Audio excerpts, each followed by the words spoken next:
Welcome to the Purple Rock Survivor podcast. We are finally back after the very long off season. We got the band back together.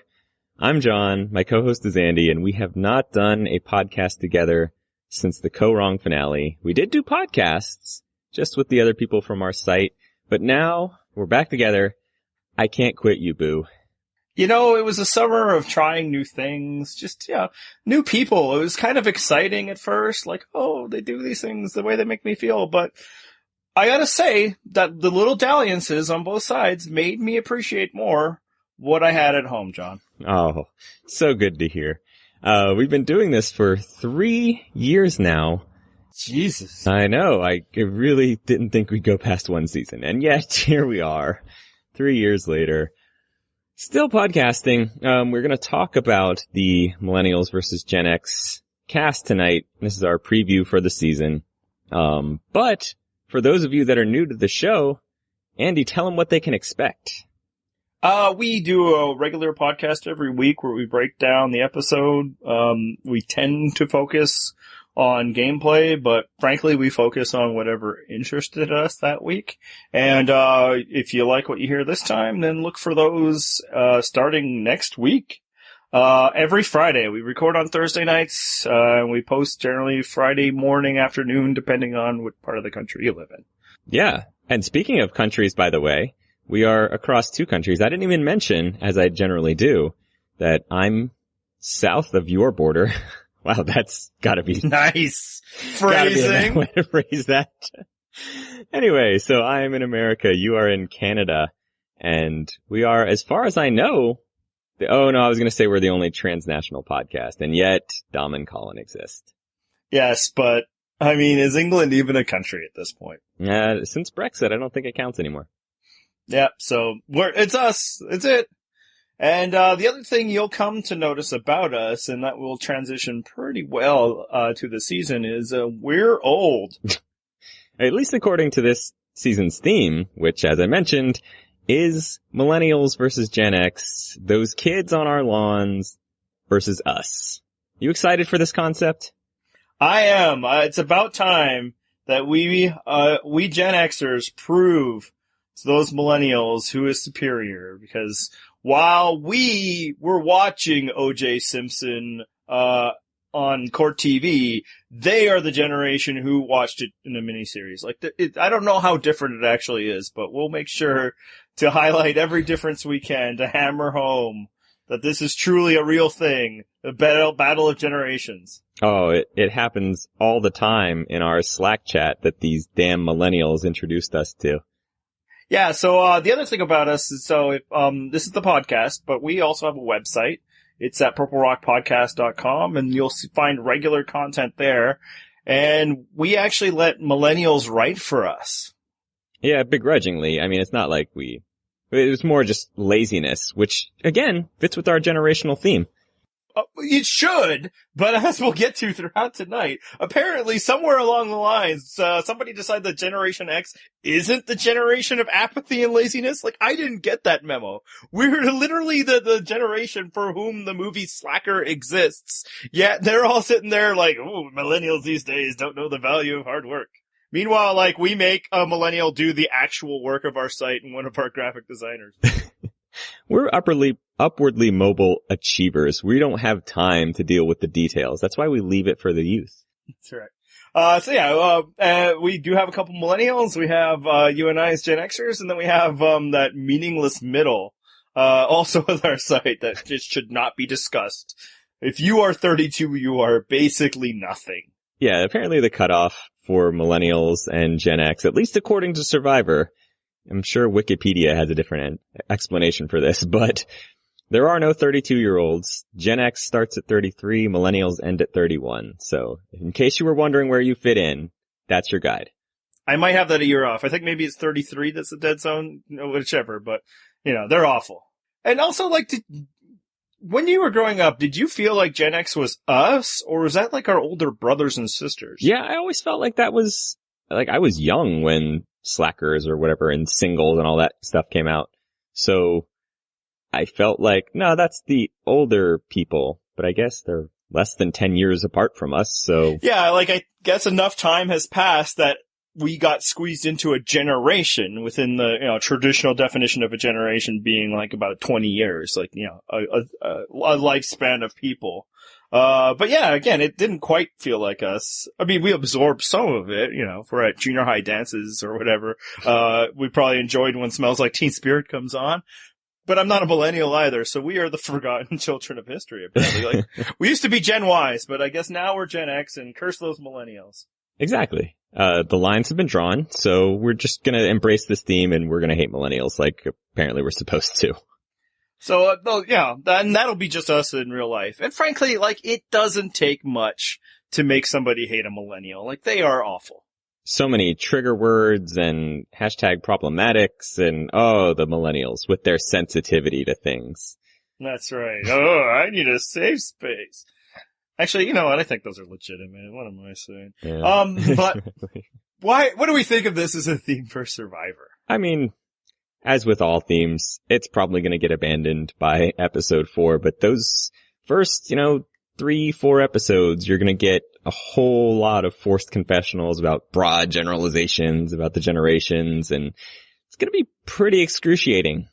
Yeah, like it already is. Like it was from I believe I've already started a rant at the finale when they showed this in the reunion. I certainly did on Twitter.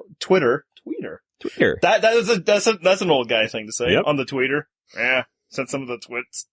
But yeah, I do think it'll be intolerable, and I do actually think that it will bleed throughout the season in a way that, say like Race Wars doesn't. And frankly, like Brains, Bonds, Beauty never did, or the Collars, because, the Collars didn't because that was like completely invented. Brains, Bonds, Beauty, that was generally, just, arbitrary.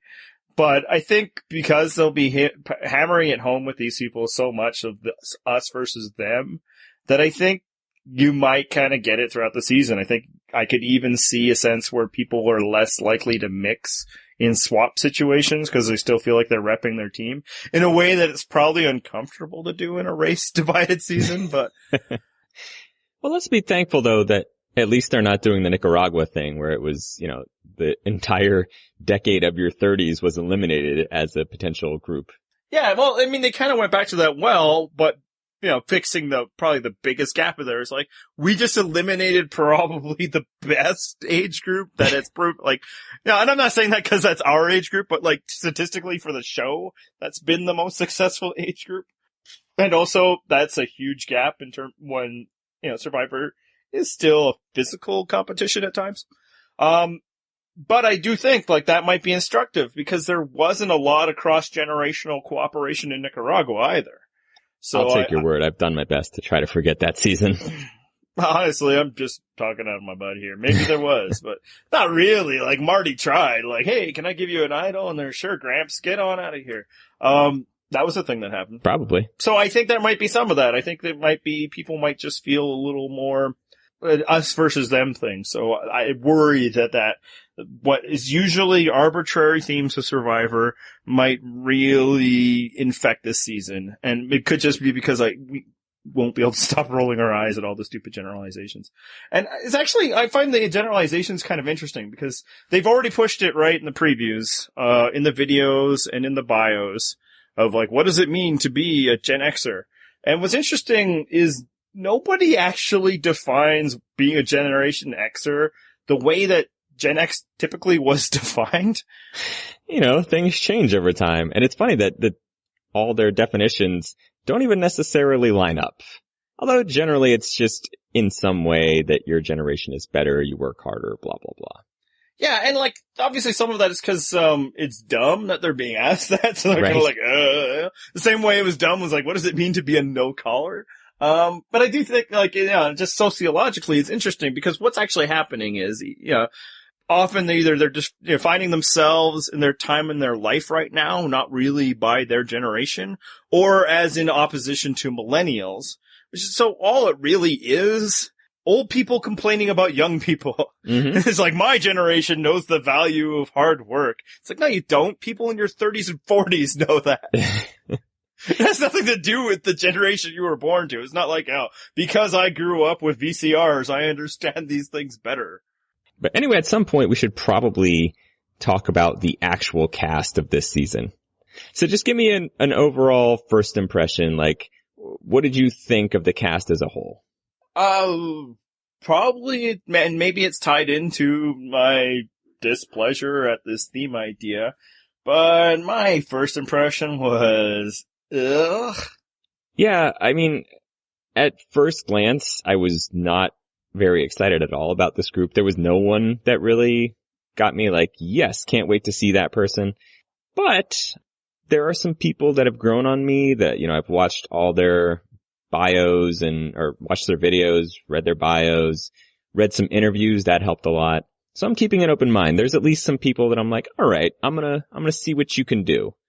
Yeah, I'll say, like, that was my first impression based on, like, the first, well, I mean, from the very first, like, you know, preview for the season that they showed at the end of last season. Definitely no. And then a bit on the bios and the videos, but the interview, actually have made me, I think, see some people in a more positive light. So that's good, cause, yeah, a whole podcast is just complaining about people I don't know. Be like stealing somebody's shtick or something, but, Or you could just go back and listen to our San Juan del Sur podcasts and it would be pretty similar. Yeah, we actually didn't feel good about them, and boy, were we wrong. Oh, sure. Yeah, but I'll say one thing, and maybe this is a disclaimer I need to do with every preseason podcast. Bios are like the worst. And it's the worst way to get to know anybody. And frankly, if I didn't co-host a podcast and like preview podcasts weren't kind of just part of the whole deal that like people expect, I don't think I'd ever read them. There's nothing to be gained. There's no joy in those things. So I think that's probably why I was first distasteful. And in fact, like, I don't even like hop on them, you know, like the day they're released, everybody's really excited about them. I can't watch the videos the first day they're released because God forbid somebody out of America watches your little commercials. Commercials for the product that you want us to then later watch, so that your advertisers can be happy. No, protected content. So I just kind of slow roll it because I also don't play the Fantasy Survivor that you guys do. But even there was nothing. But I will say, and props to Josh Wigler, I feel like his interviews have done a good job in humanizing these people. So I think I'm going into the season with a better attitude than necessarily I would have been a couple weeks ago.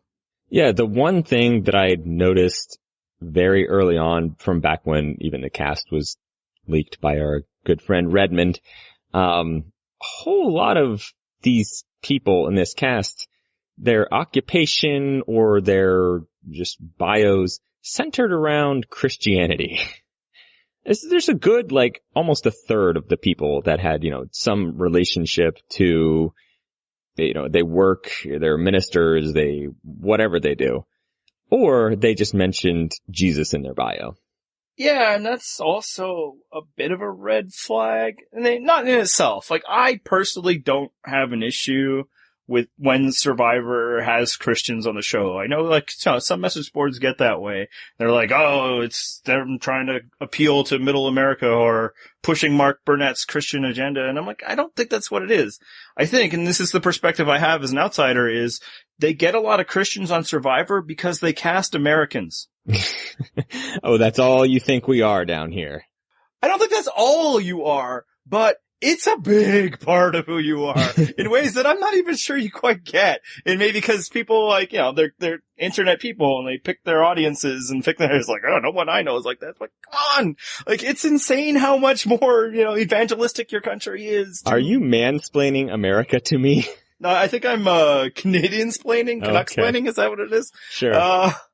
But it's just like, yeah, I don't think they're going out of their way to find Christians. I think it would, to not have a significant amount of them on their show that casts just normal Americans, they'd have to go out of their way not to. And I bet if you look through all the seasons of Survivor, you get a big percentage of evangelistic Christians. The problem is the seasons where it's really become about that. You're right, though. You couldn't throw a rock in this country without hitting a Christian, but that would be a hate crime. But we also forgot to mention, you were heading there and then you didn't go where I thought you were going to, but we're judging these people off of all of 90 seconds of video, probably, 200 words of an interview or 2 interviews. So yeah, our impressions of them are going to be wrong. I know some of them are listening. Welcome, survivors that are listening. But yeah, we're gonna get some things wrong about you. We're not judging you as a person. Occasionally, we might judge you as a person. Generally, we try to avoid that. Yeah, we generally wait to judge you as people until we've seen a little bit more. But yeah, I mean, it's archetypes, it's impressions, it's the characters that you are being fed to us. And in fact, that's usually more what if we are bothered by something, it's because it's like, this person is going to be that character, whether they are that person or not.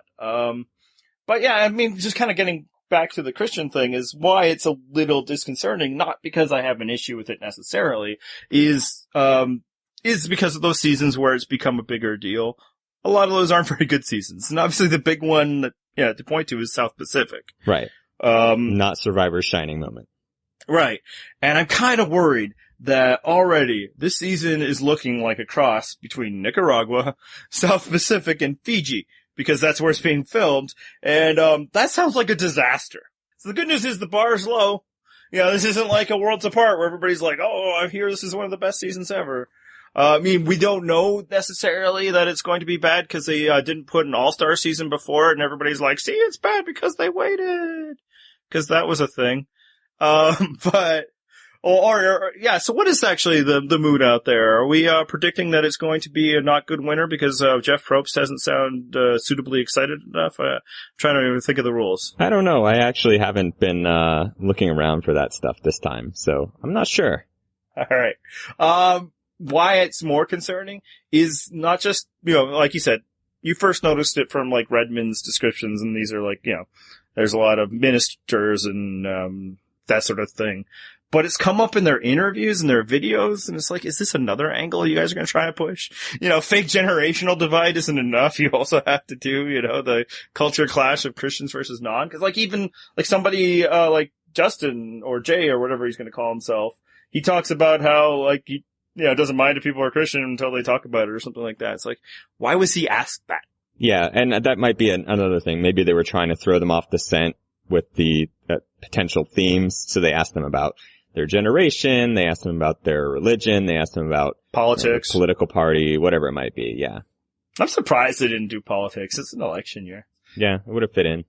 Yeah, but I mean, when you have a title as easy to say as Millennials versus Gen X, you gotta kind of do that, right? Yeah, can't leave that one sitting on the table. All right, should we jump into these people individually? Phrasing. Yes, let's. All right, let's talk Millennials first because they are the youth. We'll get them out of the way. Quick disclaimer. We know, and this isn't necessarily pertaining to the Millennial tribe, but just in general about the cast, we do know a slight spoiler about 2 members of this season.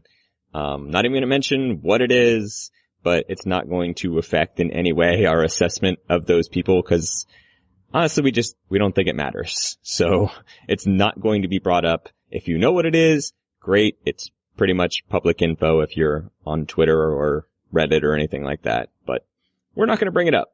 Yeah, actually, for new people, let's just quickly, we don't truck in spoilers in terms of what happens in the game, because we like to enjoy the show. It's just a thing we do. But this one kind of got out there. This is even a kind of spoiler I usually try not to follow, but the day it was released, people were pretty casual with it. But that said, yeah, I don't think it tells us anything about how any of these people will do. And that's pretty much the last we're going to talk about it. We won't be sharing it at all here. We won't be sharing it at all on our site. And we would invite our commenters to also not share it on the site. If it really has to be a topic of conversation, bury it deep behind spoiler tags. So that out of the way, I think probably the easiest way to do this would be to go alphabetically. Sure. Hey, 20 minutes in, let's finally talk about the first person from this cast. Well, there's more to talk about than people, John. We talked about the season Sure. and the theme. All right. So Adam would be the first one that we're going to talk about. He is 24, I think it is, head of his Stanford class. And they did the thing in his video. You can tell where they asked him questions about being smart because he did the whole like, well, yeah, I guess I am kind of smart and I was head of my Stanford class, blah, blah, blah. He also mentioned his mom has stage 4 lung cancer, which was quite a downer. He seemed, at least to me, like a really just approachable, genuine guy. Like, I got a good vibe from that video. Yeah, I get the sense that Adam is like the person that people are responding to a lot, like within the Survivor community. Like they have him pegged as like, somebody they like and somebody they think they'll do well. And then part of that, I should say that I have checked Survivor Reddit a few times. He's on there, and I think, that does help get people's opinions of you to be better, because if they know you're watching, they might not say what they think. Although, in Adam's case, I honestly think people actually do like him because, again, he seems like a fairly nice guy. Yeah, see, I think, I'll go the other way. If he's on Reddit, he's gotta be horrible, right? Isn't that well, the rule? I wasn't gonna say it, but since you threw it out there. No, I kid. I mean, I kinda mean it, but not really. No, we're just gonna keep biting the hands that, I'm sure there's people who listening that people that we like even that are on Reddit. Actually you are sometimes on Reddit. I am on Reddit. Yeah, if you ever interact with Purple Rock Podcast on Reddit, that's me. It's not Andy. No, I don't. I think you gave me the login once.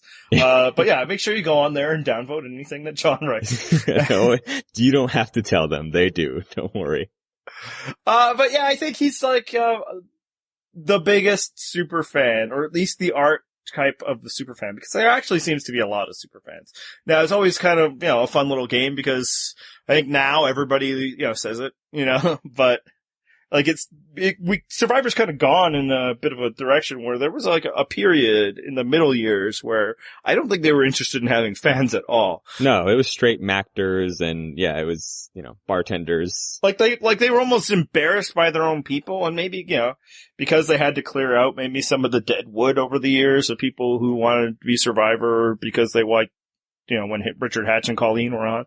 But I also think it was, Survivor wasn't comfortable in its own skin for a while there, and that's when Probst is off trying to do talk shows and always talking about these being the final seasons. Gabon almost pushing him out the door, that sort of thing. But they've come around the other way now, and I think a lot of this is due to the changing nature of television, that now they don't need to chase bigger and bigger audiences. Just being a solid performer with its own loyal audience is gold in TV. And Probst has realized he can't really do much more than, people are only interested in him for this. So I think now you get a lot of super fans, but I do believe Adam is kind of like the quote unquote super fan. And I think that's why a lot of, super fans, people that would also interact with him on Reddit or listen to two random schmoes do a podcast, are excited by him. I am worried, of course, by the adage that Max Dawson has coined through personal experience. You never go full super fan. Yeah, but you're anointing him as the super fan of this cast. I feel like there's another small group of contenders that would probably fit into there. So, I mean, yes, he is that, but I don't know that he's like the sole representative of that group. No, I think there's several others. In fact, the very next person we're going to discuss is that. But I think that's his type, there's been one every season, right? And it's like, well, even like you look at some of the other ones, like Shireen was the super fan of Worlds Apart, or Max and Shireen, but, a bunch of other people on that season were big fans of Survivor too, Mike had been watching it forever, but he can't be a super fan because he looks like he's, worked out or something. Exactly. If you've been in the gym, you cannot be a super fan. Yeah, like Joe Anglim's lifelong goal for his dad to come on, visit him for Survivor, but he's not a super fan because he's kissed a girl, right? So, I kind of think that's... He has abs. That's the disqualifying feature there. So that's what I'm getting at with Adam. I don't even know if he's the biggest super fan amongst his cast, but I think that's his role. And I don't know if that actually prepares you to be good at Survivor the way super fans like to think it is. So, while I think a lot of people think that he's going to do very well, and I believe he's done well in our fantasy game, which I guess we should briefly mention. Yeah, we'll save the fantasy game stuff for the end. But is that accurate? Is he on a lot of teams? I believe so. I think he's one of the top, 4 or 5. I'm going to posit another theory. I think he could be the first boot. Of the whole cast? Of the whole cast. Do tell. Well, kind of getting into that thing I was talking about, superfan being this thing, this archetype. And, I mean, one of them won, right? With John Cochran. He's become kind of the avatar. Although, if Adam's from Reddit, maybe he hates him. Is that how it works? I don't... Oh, Reddit definitely hates Cochran, if that's what you're looking for. That's what I'm saying. So I think maybe people will be fearful of him. Oh, look at this little guy, and he's such a big super fan. We gotta get rid of him. He's a big threat. And Adam being so excited. This has been his dream since he was 9. Can't contain himself. He just geeks out at everything that Probst is doing. And the first mat, he starts telling everybody, like, this is the way it's going to be. Like, cause like I saw on season 3, episode 9, blah, blah, blah. And then they were just like, no, we got to get rid of this dude. Yeah, it might be the thing where he just comes out too hard and everybody's like, no, sorry. This is not how the game's going to go. And then they axe him early. Yeah. So what? So, I know it's weird to start very first, but, I'm thinking maybe first boot here. Yeah, I mean, but it could go either way. He could be first boot. He could go deep into the game. There's a wide range here for him, I think. All right. So moving on to, I believe, probably another super fan you were alluding to, and that would be Hannah. Yeah. She's a writer barista, which I liked because she mentioned her actual money-making career and the fact that she's a writer. So. Yeah, it's kind of like because we have a website, are writers and then accountant for you, right? You're a writer accountant? Yeah, so. That's the one, accountant. Never gets old. When we first saw the pictures of this cast, I think there were people freaking out and excited about Hannah because, she is the Shireen, the Aubrey, whoever. And just like last season with Aubrey, I'm like, listen, you're not making someone the new Shireen just by saying, oh, she's the new Shireen. Hannah, to me, I saw the picture and the bio and I was like, no, you're not one of those two. I'm not jumping on board. I didn't even jump on board with Aubrey really last season. This is the beauty of the John memory. You totally jumped on board with Aubrey. You jumped off when she wasn't as kooky as you thought she were going to be. But preseason last year, you were big on Aubrey and I was the other direction. I was saying I wasn't as enthusiastic about Aubrey as I was with Shireen because I didn't think that she was the same person. Plus, you can only fall in love the first time once, right? Exactly. I pledge my heart to one person and one person only. Unless it's, Shireen and Max, and then it splits my heart. Yeah, no, I totally get what you're saying. Like, it's that, just a super fan is an archetype that the show now really pushes. The female nerd seems to be one that, they now placed to the point where, Redmond on his site did like an article about it. And yeah, as you say, it starts with Shireen. And then I guess it continues with Shireen and then, Aubrey. And it's kind of like, what I've noticed is it's like, it's almost like a Xerox of a Xerox of a Xerox. Just kind of seems to keep degrading each time. So Shireen seemed to be this unique, lively presence.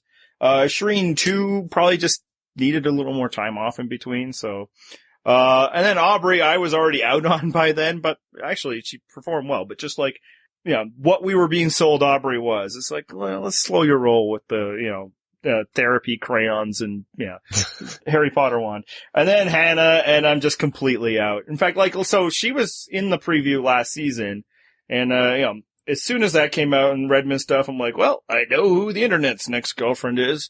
But if they're just gonna keep going from, Shireen to Aubrey to Hannah, do you think in the next season they're just gonna straight up cast Barb from Stranger Things? Oh, I was thinking actually they'd cast Emma from our site. Fingers crossed. It's just to show what you're saying is she's a downgrade from Hannah. Exactly. Yeah, okay. I liked how you used Xerox of a Xerox, by the way. Way to date yourself. I'm Gen X! What do you want from me? That's right. Everybody's like, oh, it's like taking photos of a photo with my phone and my snaps and blah, blah, blah. So anyway, all that said, I was expecting to just roll my eyes and be like, oh, come on. But she's a liberal, neurotic Jew, which is something, as a Floridian, I have a lot of experience with. She's a longtime fan of the show. She took Max's Survivor class at Northwestern. She knows she's awkward, but she probably played it up even for the videos and stuff like that to get cast. Yes, she fills that, female nerd slot, which suddenly became a thing. I'm not necessarily opposed to that, by the way, because again, obviously I loved Shireen. I was fine with Aubrey. I wasn't really expecting to like Hannah. But after watching the video, you know what? This is one of the ones that I turned around on after reading all the stuff about her. I kind of like Hannah. So I think the big caution for Hannah is, unlike Aubrey and Shireen, she is not on a tribe that is delineated by, quote unquote nerd things, right? She's not on a brains tribe. She's not on a white collar. Now, white collar was kind of more, executive douchebag, but she had Max, right? Mm-hmm. Here she's on a tribe of young, fit people. So I don't know if she'll be able to hide the way that Aubrey was with, Ice Cream Boy and Debbie. Sorry, I legitimately forgot. Sorry, Neil.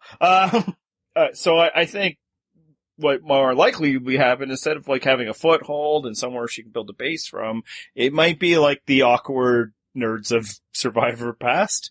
And I think she could be the first boot. Yeah, I'm not going to rule that out. It so often happens in Survivor. Like, you lose the first challenge. The first targets are, you know, the weak, the elderly. There's no elderly in this group. And the women of color specifically. There's only one other option. Oh no, I guess there's two other options for that in this tribe. But those two options are Michaela and Mary, and those girls do not look like the type that we're going to weigh somebody down in a challenge or be, you know, an anchor dragging that challenge team down. Hannah, on the other hand, it could happen. Now, maybe I'm reading this wrong because we thought that might happen with Aubrey last season. She was a beast with the challenges. So, who knows? But if they lose, you know, people might just go with the aesthetic of, oh, you know, look at the little nerd girl over there. She wasn't much of a help. Yeah, and like these people specifically is what I was getting at. Although, like, to further the idea that, maybe she's not our Aubrey beast in challenges. Like, the day the cast is announced, she tweets out, "Look, Mom, on a sports team." Like, she's like 100% the kind of person who like tweets out about sports ball and the superb owl during football to show like I'm superior to the people that used to pick on me in high school. So yeah, I think more likely than not, Hannah's my pick for first boot. Okay. I'd say the odds there, not bad. If you're putting money down in Vegas, there's decent odds for her. All right. So the first Jessica of our discussion tonight, first of two. Yeah. She actually goes by Figgy, so we're going to distinguish her by calling her Figgy just because it's easier, not because I'm like, oh, that's a great nickname. Once I realized her last name, I guess is not terrible. And it does sound like it wasn't a name that she made up herself, at least. But as people on Twitter pointed out, what's with the Jessicas just always giving themselves nicknames on this show? I don't know. Maybe Jessica is just not a name that women like when they get older? I don't know. Yeah, because there's Sugar and there was somebody else. Somebody else. Survivor historian Andy. Back on the clock. All right, so Jessica / Figgy is a half Puerto Rican bartender, and she really, really emphasizes that she has a pretty face in her video. She mentions it multiple times in her video, but she wants to be sure that you know that she's more than the pretty face, but she also is very clear about mentioning it repeatedly. She's a bartender. I don't know if you know this, but last season, a woman that is a bartender won Survivor. So some people are suggesting, oh, it's going to be back to back. I, on the other hand, go in the opposite direction. I feel like Figgy might be our first boot. Yeah, I can see that. I think, well, I mean, her name, she goes by Figgy. Like right away, it's not hard to believe that somebody who names themselves, and I've already gone against it, somebody who's earned the name Figgy might annoy people a lot to be the point of the first boot. I will say, as soon as I heard there was this girl called Figgy, I was out right away. Now, I don't think she's as bad as what I thought that would be. She came off alright, but Probst hasn't compared her to Parvati in his cast assessment, so clearly she's not gonna win, right? Yeah, exactly. It's always a telling thing when Probst does not think that you're Parvati, because otherwise he just doesn't think about you. If you're a woman, that is. That's right. So, she maybe she is just a pretty face. Although, isn't that kind of what Probst thinks of Parvati? Well, no. She's a pretty face that flirts. That's what's important. Well, Figgy has said that she would also flirt if she need to be. Just as there's a 100% chance that Hannah has used the word sports ball, there's a 100% chance that Figgy says woo a lot at the club, right? Oh, for sure. I think probably halfway through the first drink, she's already saying woo. So I can see her doing a lot of that, like, woo, they went on Survivor, woo, time for a challenge. And all these Christians on the tribe are like, nope. So yeah, first boot. Yeah, shut it down. That's I can see some personality conflicts between her and some of these other people, and she's going to end up on the wrong side of the numbers, and once that happens, it's going to be like, all right, well, who can we afford to take out? And they're going to pick Figgy. Yeah, I think I can totally see that. Just not fitting with the vibe. Like, I can see it the other way, too, that she gets in with the main group, because she seems personable. She's talked about being a four-sport star, or at least competitor. Is she a captain of sports? I don't know if she ever reached that level, so she might not be a Danielle, but, so she might do well on challenges, and then, maybe some of these guys like her, and then, yeah, she'll be able to vote with, but I also just see her being the personality that clashes. And, I mean, she even thinks that's a possibility, so. Yeah, I don't disagree with your, first boot prediction there. Okay. Want to move on to Jay? Yeah, I guess he's Justin, but in the grand tradition of Jason Kyle, he'll be going by Jay. Yeah. Which is at least the first initial of Justin. Right, exactly. It's funny because you were mentioning the Xerox of the Xerox of the Xerox thing earlier. Jay is exactly that. Like, if you take Malcolm to Joe to Jay? Yes! Yeah. Malcolm, Joe to Jay. And then probably one more Xerox. And you get to Drew Christie, and he's a lot closer to Drew Christie than he is to Malcolm. Or maybe he's Malcolm to Woo to Joe to Jay. No, because again, Joe had at least a little more going on than Woo did. Touché. The important thing here is you have to have the long hair, and that's about the only thing that he has left that compares him to Malcolm in any way. So, yeah, he is the fourth generation copy of the original. Yeah, douche vibes, right? Yeah, unsurprisingly, he's a Floridian, so yes, you may be surprised to hear that Jay's type is not uncommon in South Florida, which is exactly where he's from, supposedly, so. So, a self-assured young man who just recently got into real estate. Yeah, that sounds about right from what I've heard of Florida. Exactly. A bartender who just got into real estate. So he's basically living the, mid-20s douchebag Floridian life. He's the Ryan Lochte of this group. Yeah. I feel like he got into it late though, right? Like, yeah, he could have sold so many condos just 10 years ago to people who didn't have money. He's just trying to get in on the next bubble. That's what he's going for. So, he, described himself as a combination of Woo and Russell. So I think there's a good chance that means he's going to lose in Final Tribal Council, right? I mean, it's what he's gunning for, right? That's a solid second place. He's already cashing that $100,000 check in his head right now. That's right. Think of the mortgages. Yeah, exactly. That's what I was going to say. Do you know how many mortgages he can take out with $100,000 as a down payment? So he flips so many properties. Sure. Opposite side here. Jay, again, as the, copy of a copy of a copy thing, comes a lot closer to Drew Christie, like I said. Mm-hmm. That tribe, fortunately for Drew, at least in San Juan del Sur, they won the first few challenges, so that was great for him. But then, as soon as they lost the challenge and it was time to vote, Drew was gone, and I can absolutely see that happening with Jay. Yeah, isn't Jay also the guy that's he'll talk about, he'll flirt with anybody? If the guys look good, he'll tell them that they look good and all that stuff? Sure, bro. Yeah, so I think he'll come off as, just way phony. And that people just nah, I don't trust that guy. And, this is a tribe of young people. I don't think necessarily that they will value strength the way that other tribes will put up with a douche for a bit because they need him to win. I could see, people like, Taylor or, Adam or some just feel we can still beat those old guys without him.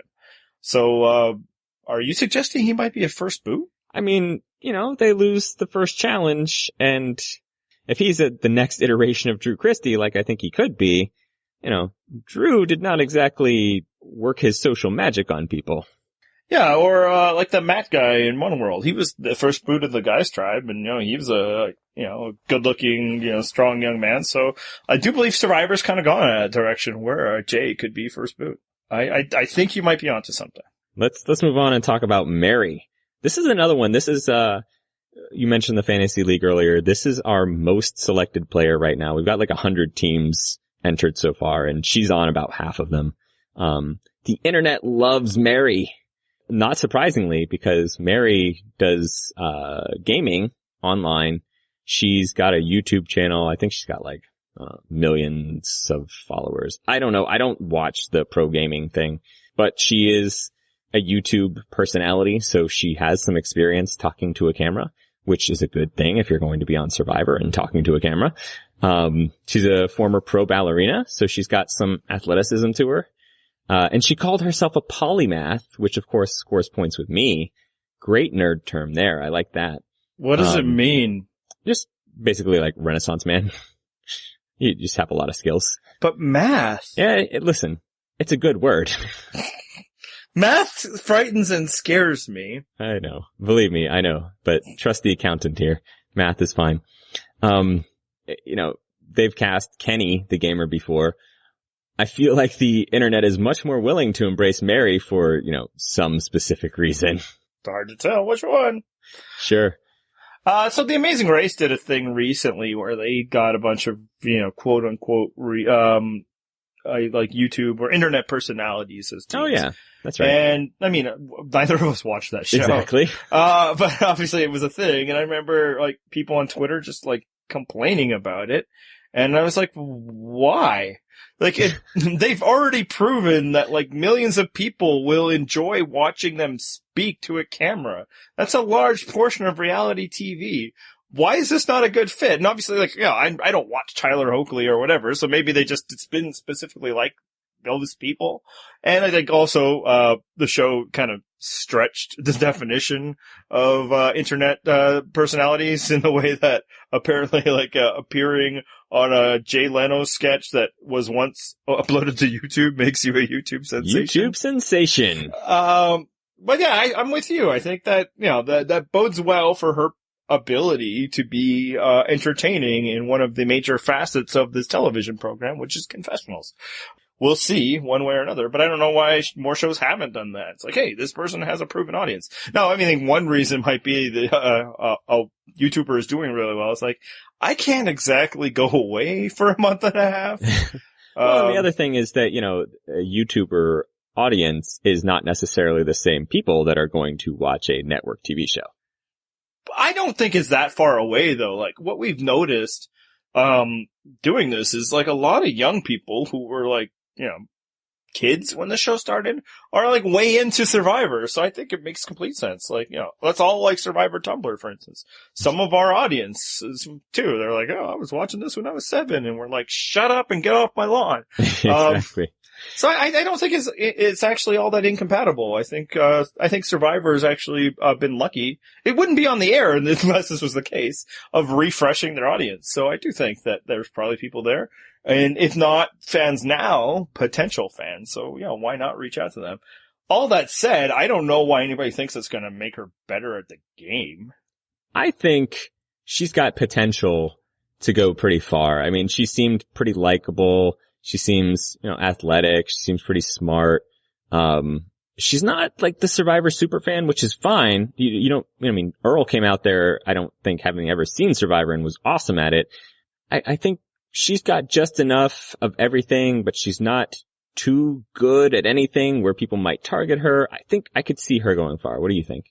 Oh, I can see that happening. And I do think like if she gets to the individual portion of the game, then, her, ballet skills will translate well into a number of challenges they like to, use then. But I do worry that she isn't really all that versed in Survivor. She says she's, she like binged to like 10 seasons of it, but I don't know if you really get a good sense of it with, just freebasing that. To your point, there's been plenty of players in the past that weren't, big fans or whatever did well, but I wonder if modern Survivor, not because modern Survivor is harder or anything, but circling back to what we discussed before, their tendency to cast super fans and fans of the show, that might isolate her at the beginning. You get like an Adam, a Hannah, Will, Zeke. Yeah, Zeke, and they're all, nerding it up, and then like she's all like, huh, what? Like, what do you care about this sort of thing? And like, I don't think she'll be confused by this. Like she said, she's, cramming. But I think it could be isolating. And the other isolating factor that you kind of got into before is, it's not uncommon for a minority woman to be the first boot in a season. Yeah. So is that where you're thinking this might head?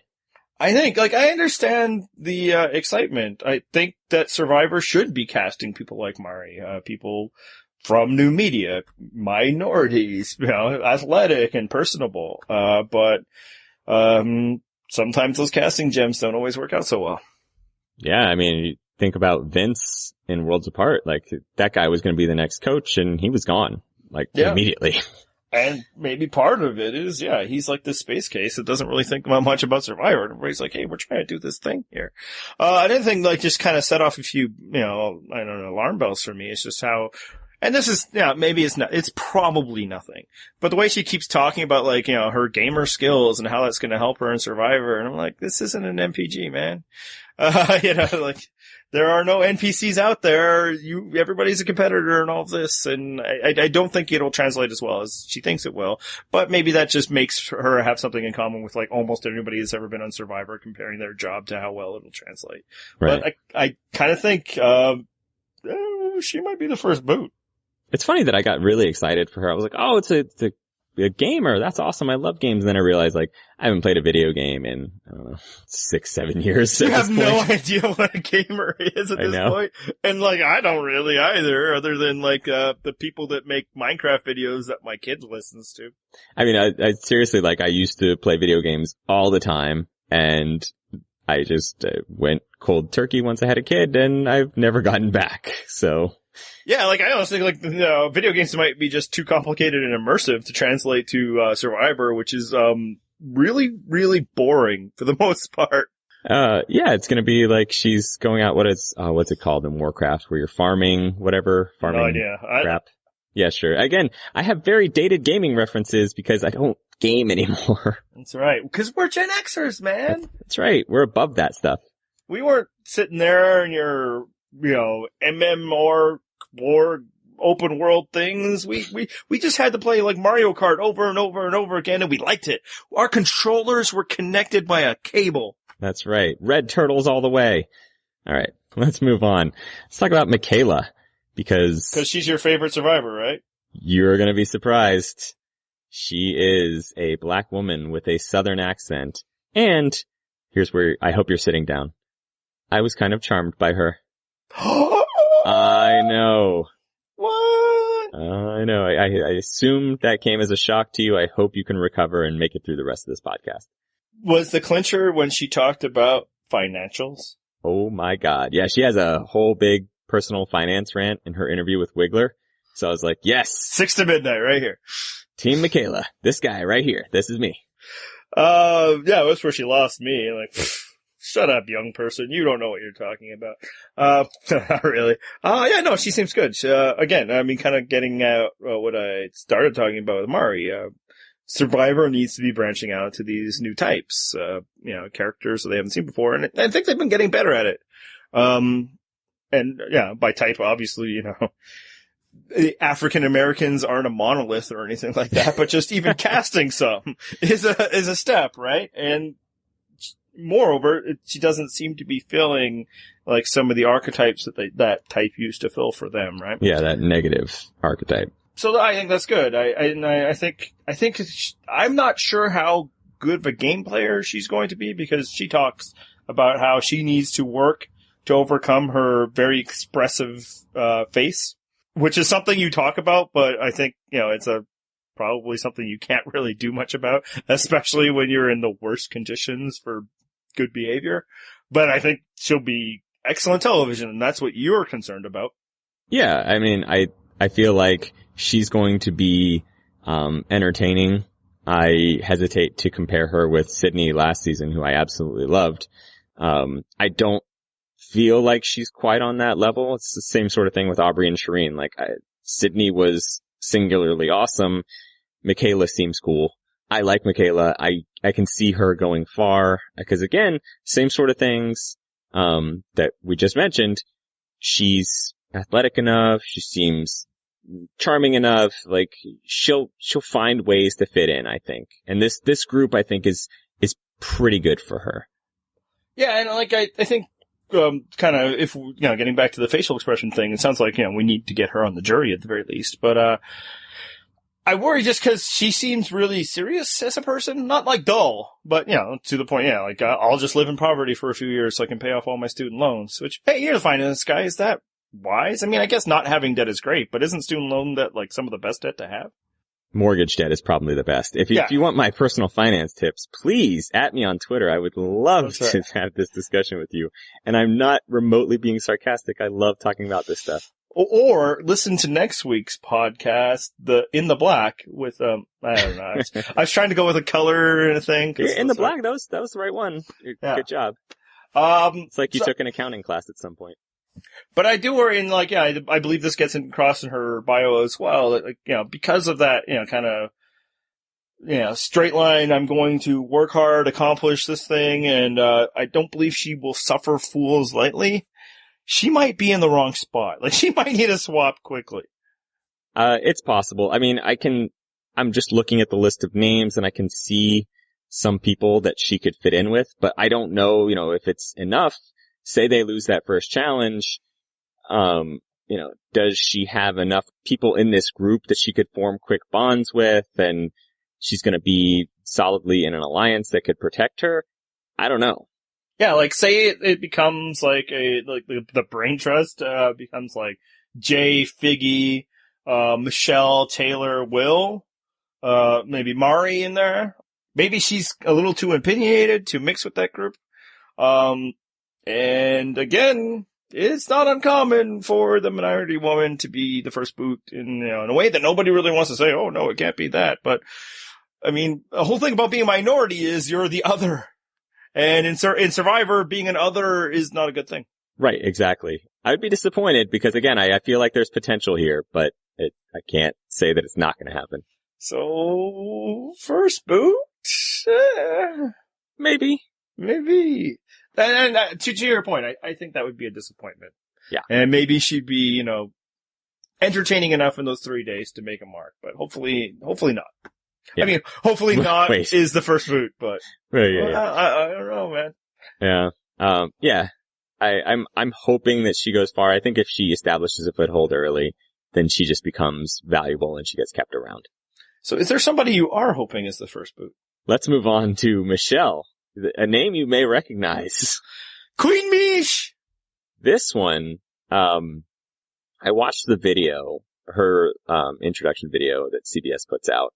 And she seemed like the most aggressively in-your-face boring person that I have seen in years. Like, I almost fell asleep halfway through the video, and it's like 90 seconds long.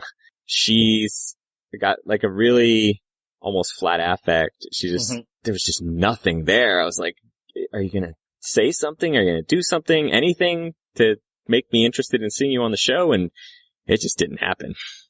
Okay, cool. That's actually a good explanation because when the cast stuff all came out, I remember like you guys kind of responding negatively to Michelle, and that made me less interested in like watching her video or anything like that. So I just didn't. But then when I kind of finally, I had to prepare for talking for over an hour about these people, I was like, well, I should watch it, and I was like, she wasn't so bad, And I thought it might have been like the Christian thing, right? Because that's like that's what she does. Some missionary or something like that. Yeah. She is a missionary, not necessarily does. Anyway. Gotta watch your phrasing. Yeah. But I'm glad, and I should have known for you, it's always the same thing. You hate average people. Aggressively mediocre, like that's just the plain, like whatever. You have deep, passionate hatred of the pettiest things, and it starts with like a Tyler, and it's always like bewilderingly me. It's like because you come on, you have these like, really, that person? Like I just don't know. I have a feeling about that, so I'm glad this actually, it helped place because I'm not disagreeing with you. I don't feel like she popped off the screen at all. I do feel like when I read her interview, she's like, okay, yeah, she's fine. I'm willing to give her a chance. That said, she could be the first one, right? That's where I'm leaning. She talks in her video about how I think it was her video, it might have been one of the interviews, about how she wants to be a man's downfall, like some kind of weird uber Christian Parvati. Yeah, the video, yeah, and she goes over like, Delilah and all that stuff, yeah. Yeah. No. So, I mean, I can just see her trying to work that act and someone being like, yeah, thanks, but no thanks. I'm good. Yeah, and then they get rid of the snake and they don't bite the apple. Right. Ooh, look at you with your, deep pull from Christianity. I was actually quoting, James from Survivor, who was quoting, I guess, scripture. Sure. Just don't bite the apple. Just don't do it. Great James impression. What a brilliant James impression that was. That's another reason why you guys should tune in every week. All right, so yeah, I'm not disagreeing with you. I think she might very quickly play herself into a corner and bye-bye, Michelle. No back-to-back Michelles. No. But I'm sure there will still be people calling her Robbed Goddess. Or Queen. Queen. There already are people. Okay, so Taylor is next. Yeah, he's the, snowboard instructor. He says in his video, I think it was his video, that he was a freshman at age 16. Isn't that really old for a freshman? Maybe he's referring to college. Come on. I don't know. Go watch that video again and tell me if you think he's referring to college. Let's just say I don't feel like that kid was taking all AP classes when he was a junior in high school. You don't know. He'd be the Doogie Howser of snowboarding. Sure. He's like an adventure-seeking weirdo. Feels like some kind of a Woo knockoff, maybe. This is where I didn't include Woo in that Malcolm copy thing because I think Taylor is much more of a Woo. Absolutely. Yeah, no, that's a good call.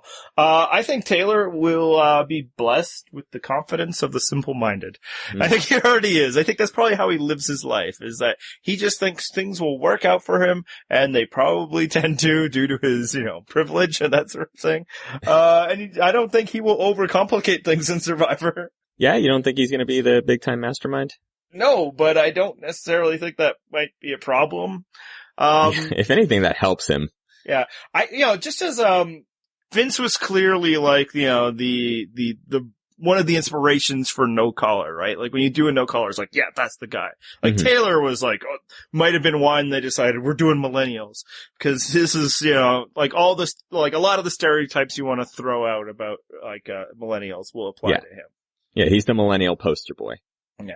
But, I mean, it'll all kind of depend on how this tribe goes. If it's, a bunch of serious game players, I think, his wishy-washy nature of wanting to just kind of, go where the wind takes him and do what feels right, that might really cost him. Yeah.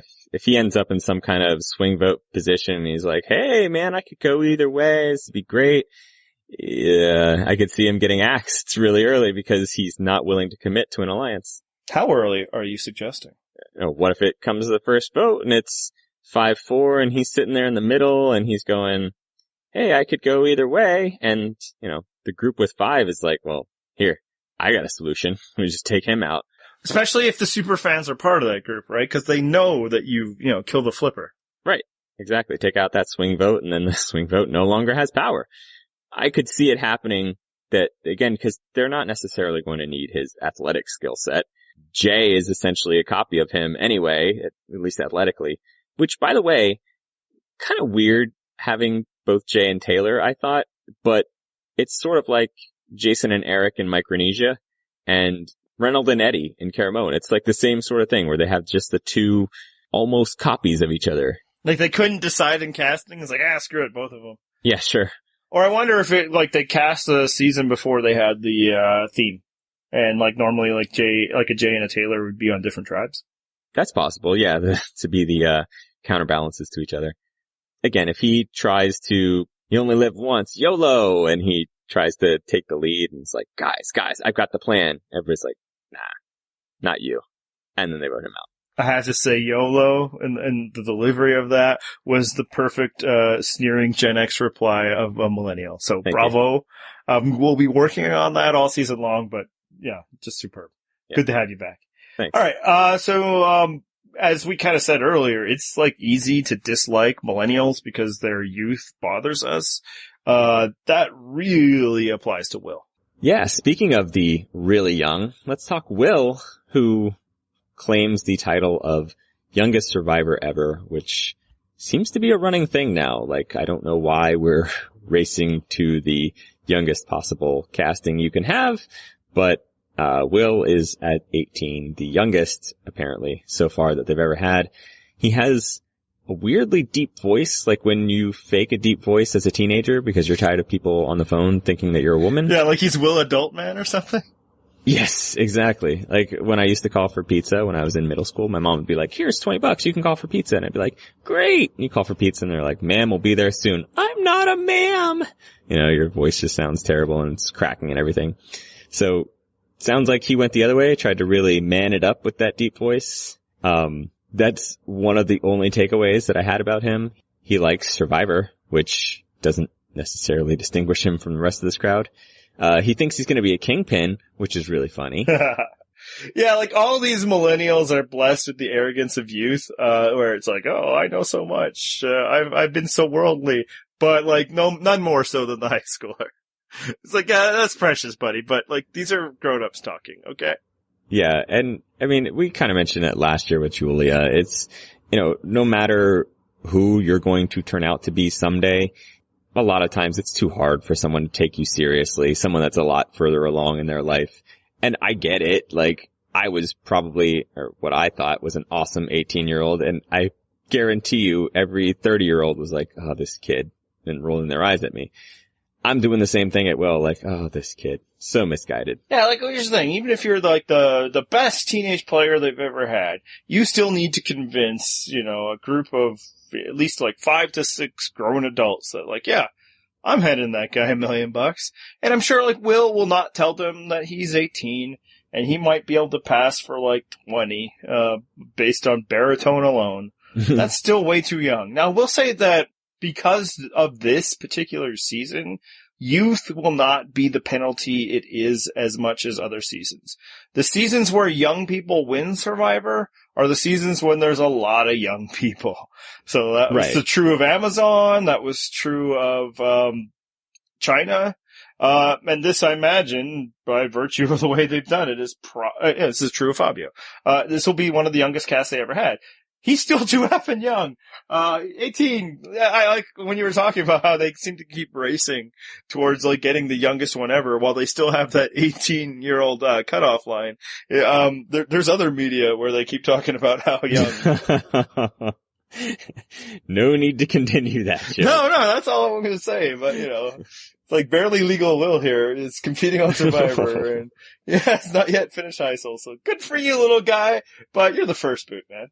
Yeah, that's what I'm thinking. I mean, even, it's funny, just, you know, these people are all in their 20s, some fairly early 20s, and still he's gonna stick out. Like, he's, you know, I don't know that, you know, Zeke, the Harvard grad, is gonna wanna hang out with, you know, 18-year-old, Christian missionary, something. I think he did something like that. Will, who's still in high school. Like, what are they bonding over, you know?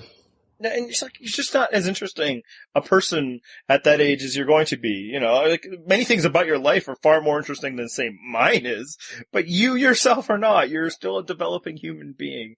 And that's, yeah, I know, because we have younger listeners and it sounds condescending as hell, but it's only because we've been there, man.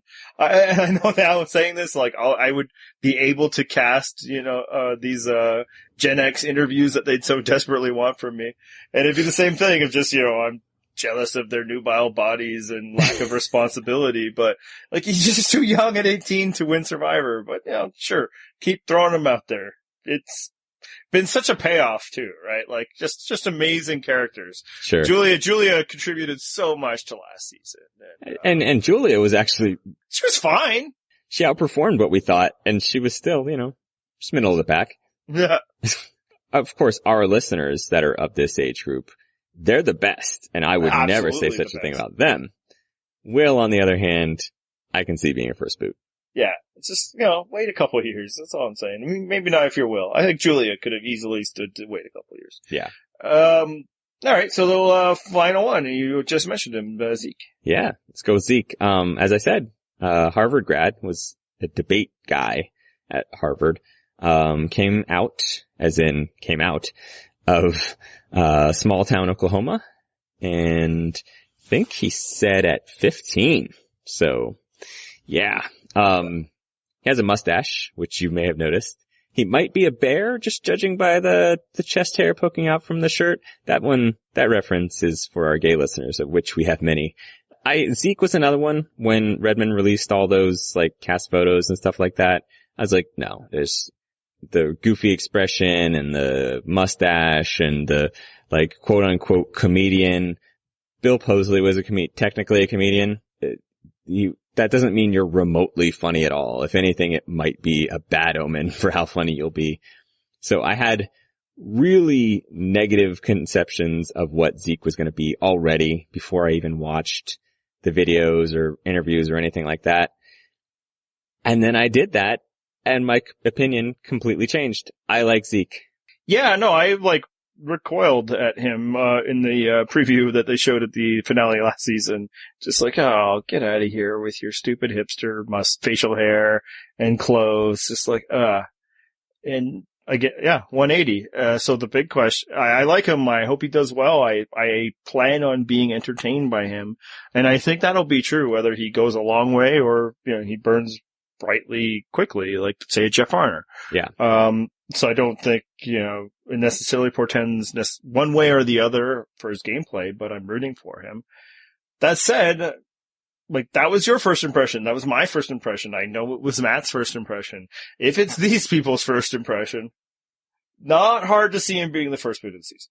Yeah, and I kind of hope that's not true, because from what I saw and read of him, I was like, you know what? I judged him wrong.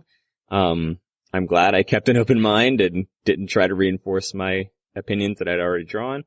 And we should note that we had no idea he was gay when we made these opinions. It was the stupid facial hair and clothes. And Brooklyn. Yeah. We are not hateful of people for, who they are, unless what they choose to be is hipsters. Exactly. Yes. And that's the thing is in case people haven't already figured this out, like, and we've had this discussion off the podcast, but at this point, we're not trying to astronomically grow our audience. We're not going to do the Rob Sesternino thing and try to appeal to everybody. We're generally a very liberal, progressive type of podcast. We like the out and open Zeke types. So if that's not your thing, sorry, there are other podcasts out there for you. But yeah, I think probably the worst thing about Zeke is that he's probably going to hang out with Eliza, right? Like, that's the thing that will make us not like him, but I don't think that'll have anything to do with the show. Exactly. The Brooklyn thing immediately made me think, oh no, he's gonna join Wine and Cheese and he's gonna be terrible. Like, if he hasn't already, right? Like, he was on Survivor Brooklyn or whatever. Like, isn't that like their, like, fun little game they all do? So, but I think to your point, if he can get past that first hump, I do think he will integrate well. People will see that, he is, somebody that they would like being around. It also sounds like he has survival skills, from, growing up in that backwaters place that you call Other America. The flyovers. Yeah. But I think that it's those first impressions that people will be looking at this guy. He looks like a joke. He has the higher voice, and they're just like, nah, we lost because of him. Well, and it doesn't help that he's a more slight man. He's not like, big muscular guy. So yeah, I mean, I could see it happening that people might be like, hey, Zeke is dragging us down. He even said, he's got some concerns about going into challenges and things like that because he's not the physically imposing presence. And also, he's the oldest member of this tribe. Like, he is in that imaginary dividing line that they decided he's a millennial, even though, he's in his 30s. So it was the mustache. Yeah. The hipster mustache made him say, no.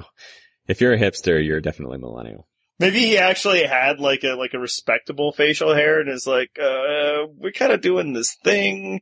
So if you want to be on this season, you better, make yourself look a little. You know what? I bet he had the Tupac goatee thing and they were like, no. You gotta stand out a little more. And he's like, got it. Hawaiian shirt and I'm shaving off the beard part and it's just gonna be straight mustache. And they're like, sold. You're in. You're a millennial now. Before you were Gen X, but nope. So yeah, I'm rooting for him. I am worried for him. Yep. Same. I can see some potential red flags of him succeeding with this group, but I hope that I'm just seeing the wrong things and he does really well. Like I said, I like Zeke. I did not expect that at all from my initial impression, but Zeke seems great. I'm going to be rooting for Zeke. All right, next tribe. Finally, crossing over the generational line, getting to, our peeps. Would they call themselves peeps? No, our dudes? No. I feel like peeps is an old enough thing. Let us know, youngs. Here's the thing though. Not all youngs are millennials. You know, there's like people that are younger than millennials. Be careful, millennials. Someday soon you'll be the Gen Xers shaking your fists. We will be. You'll be like, I hate these people because they don't have to pay mortgages and look after kids. They're so lazy. All right, let's talk Gen X. First one, because we're doing alphabetical again. Brett. It's like they called Central Casting and said, hey, can you give us a Boston cop? They sent up Brett. He is a Boston cop. It's like it's just like when, Sarah sniffed out Tony being a cop immediately in Cagayan. Same sort of thing. You look at Brett and you're like, okay, so that guy's a cop. Yeah, and what's hilarious is he's trying to do the thing where he's not going to tell anybody he's a cop. Yeah. And I understand in a post-Tony Blocko's world where you'd want to do that because people might be on high alert for another Tony. But dude, like, you don't need another cop like Sarah to discover you're a cop. You're a cop, man. Yes. Well, and I get, like, in the current political environment why you might hesitate, but at the same time, you're not hiding it, buddy. You're a cop. It's okay. There are good ones too. Yeah, like each one of, these millennials would be like, yeah, you're the guy I avoid when I'm going on my way to my weed dealer. Right. As you say, he is exactly what you think of it, as a cop. I mean, I guess there's a little uniqueness that he also does like improv or whatever with his spare time. Which, could mean that he could be entertaining, but I don't know if they'll let us see that side of him unless he does well. I think his role will be to tut-tut and shake his head at these gosh darn, young people who've never worked a day in their lives. Well, one semi-surprising thing, I guess it shouldn't be too surprising at this point. He's a fan since season 1, and he name-dropped Earl and Yowman in his interviews, which seemed like a deep pull for me. I mean, those were the stars of Fiji, but at the same time, it's not like Fiji was 2 or 3 seasons ago. Like, he's clearly enough of a fan that he's seen Fiji, and poor man, that was not a great season. We talked about superfans on the other tribe. I don't know that you're going to call him the superfan because he doesn't look like it, but he clearly is one. Yeah, no, he's watched the seasons multiple times, but it's kind of getting to my point. He doesn't get to be the superfan even if he is a superfan, Right. Like Mike watched and took notes and stuff, and no, they don't talk about that with him. He's the Texan oil driller. And yeah, Brett is the Boston cop. That'll be his role. He'll be the muscle of the tribe. He'll be, he's older. He's early 40s. So, that's who he is. I don't think he's gonna do that well. I mean, Tony broke a lot of molds, right? We didn't think Tony would as well. Although for Tony, it was more because it's like, man, this guy's gonna play too fast, too hard until we found out. Yep. And it'll work. But I think, Law and Order types often have a difficult time in this, environment because they are used to social hierarchies, or structures that follow a hierarchy, and that's not how survival works. Now, what could work for him is early on, an older tribe like this might actually try to establish a hierarchy like that. But as we know, as we earlier discussed, they're not going to be sticking to these tribes forever. Things will be mashed up and, things will be around. So, I think most likely he might be kind of, help your tribe win early, then get targeted in the middle. But if people all think that he's lying to them because he's clearly a cop and he's saying that he's a mortician, maybe they just make him the first boot. Yeah, and another thing that I can see happening is, he's got Chris, who is, by his own admission, the alpha male type. If there's any sort of competition for the alpha male role, I feel like there's enough other people in this group that might be like, yeah, nah, Brett's not really my thing. I don't like the Boston cop guy. I don't like that he's lying to us. Like, maybe we get him out of here. If you're looking just for pure strength, kind of redundant. You already have Chris. I see Brett more as the sidekick to the alpha, like maybe the Scott Pollard. But I definitely see that could be a possibility. So let's get to Chris then. Well, let's not rule out, by the way, that he might yes and someone with his improv comedy, and they're like, no, forget it. No.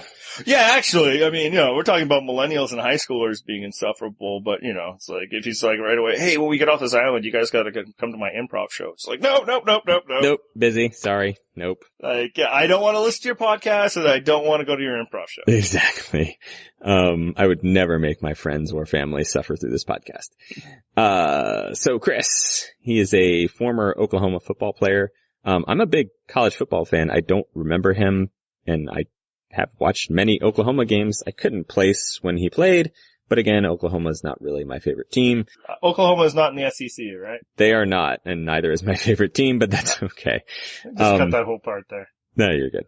So he is former Oklahoma football player. He is now a trial lawyer. He sounds like he had a kind of tough life. His dad was imprisoned for drugs when he was 14, kind of made his own way through football at Oklahoma, got himself a good paying job. He's a supposedly well-regarded trial lawyer, at least by his own assessment of himself. To me, he kind of comes across as like a smarter, older, less aggressively bland version of John Mish from San Juan del Sur. Yeah, I don't necessarily see that. I mean, the kind of maybe a plainness, but for me, I almost wonder if Chris just feels like he's cast on the wrong type of reality show. Like he feels more like he should be like on like an A&E type one, like not a competitive one, but like I'm a straight shooter and this is my thing, and I don't know, like but be doing lawyer stuff or something. But like I feel like he comes across far too serious for Survivor. Maybe that's because he's forced to make glaring confessionals about how kids these days don't work hard like he did. Which I don't know if he's like a pure representative of our generation, getting back to what the stereotypes used to be. Exactly. And yeah, what you were saying about Brett, I do think Chris is going to want to be the alpha and want to be right away. And I think he could be. I mean, he's a big strapping guy. Yep. I could see people like, yeah, okay, we'll let him be the figurehead and do a lot of the work, in which case that could work out well for him. But if there's a power struggle, as you were saying, I think he could be the first out. But I kind of think that it would be Ken who would be the person he has the power struggle with, and I think he might lose it, and he might be the first boot, which would be really weird for such a big, strong guy like that. But between the power struggle and just like the joyless vibe I get from him, I don't know. Just kind of a feeling I got. Yeah, I mean, it is weird that all the press photos I've seen of him, he's never smiling. Yep. Got a real poker face vibe going on there, and I can see that potentially, and especially if he lets on that he's a lawyer. No offense to our good friend Matt, but, people don't always have the best impressions of lawyers, so... That's why you gotta say you raise llamas. That's right. People love llama herders or whatever the hell they're called. He thinks being a lawyer will help, and obviously everybody always says, like, being a baker is gonna help me win Survivor or all that, but, like, no lawyer's ever won, right? Am I missing anybody? I mean, are you just discounting Cochran because he didn't actually practice law? Sure. Yeah, okay. I'll say that, because, yeah. I took a lot of things in school that I'm not. I feel like there probably was one, and I'm blanking on it now. Wait, is his name Yul Kwan? Is that somebody? No, was he a lawyer? I don't know. I don't think so. We'll just edit that part out if it turns out we're completely wrong. Yeah, you guys, let us know. Who am I missing? Maybe nobody pops off as lawyer anyway. But, right. There's been 32 of them, so maybe, but I Sure. just don't think so. I mean, the truth of it all is I don't think any profession necessarily gives you a leg up in Survivor, other than clearly bartender. I mean, Bartender is the path to victory in Survivor. Yeah, I mean, I like Chris. I think he's gonna get to that, middle of the season, then he goes home in the Andrew Savage kind of way. But, like you said, if there's a power struggle early on, maybe he goes home first just because people are like, no, I'm not willing to put up with your dour judgment of the rest of us, and you're not going to be the alpha. You're not going to boss us around. All right, let's move on to Cece. is that how she's calling herself? Because that'll help me a lot. Yeah, she's going Cece. Nice. She seemed, at least from her video to me, just really normal and likable. My wife was watching the videos with me, and she's like, oh wow, she seems just really pleasant. Like, she seems like a normal human being you'd actually carry on a conversation with. However, there are very few, like, level-headed types in Survivor period and in this group in general. So I worry about her potentially fitting in because generally, you know, Survivor does err on the side of casting nut jobs. Yeah. Or casting people that fill a very specific role, and I don't feel like Cece does. She's like the straight man, quote unquote, to these oddballs that are all around her, and that might not help. Yeah, so she's been applying for the show since the second season. I don't think every season, but, you know, fairly consistently for the past 14 years, would that be?